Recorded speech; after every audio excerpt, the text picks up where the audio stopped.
O'zi ham hamma kutgandi. Siz ham kutgan bo'lishingiz aniq. Kofelaringizni tayyorlab olib, ekranga yaqinroq o'tiring.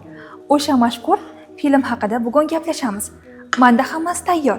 Sizda ham tayyor bo'lsa, boshlaymiz. Hozir sizlar bilan ko'p yillik tanaffuslardan so'ng nihoyat ekranlarga qaytayotgan mashhur sehrli sarguzasht filmini ko'rib chiqamiz. Gap o'sha mashhur Ilyuza Obmana filmining 3-qismi, ya'ni Endi ko'rmaysan 3 haqida ketmoqda. Har bir qismi ko'z ilyuziyasi effektida tayyorlangan bu filmning davomi, ya'ni biz bugun gaplashadigan Obmana Ilyuza 2025 ni tayyorlash rejissyor Ruben Fleischerning 10 yilini oldi. Ammo filmdan kutilgan natijalar va reytinglar 10 yilga emas, balki 100 yilga ham arziydi bizningcha. Filmning rasmiy premyerasi 14-noyabr kuni AQShda bo'lib o'tadi.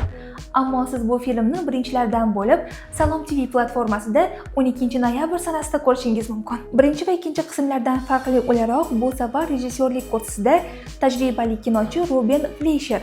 U avvalroq Zombieland va Venom filmlari orqali keng tanilgan edi. Navbatdagi premyerada rejissyor avvalgi qismlarga qaraganda yanada murakkab va ko'lami kattaroq sehrli sahnalarni va'da qilmoqda. Endi esa sujetga nazar solamiz. Filmning bosh qahramoni Atlas o'zining eski jamoasidan ajralib, yangi avlod sehrgarlarini bir joyga to'playdi va ular oldilariga dunyoda yagona bo'lgan brilliantni o'g'irlashni maqsad qilib qo'yishadi. Eng e'tiborlisi shundaki, bu brilliant shunchaki qimmatbaho tosh emas edi. U ko'p yillardan beri jinoyat olamining markazini hech kimga bermay, brilliant savdosi orqali noqonuniy shug'ullanib kelayotgan Vanderberglarga tegishli. Shunday qilib, Atlasning rejasi oddiy o'g'irlik emas.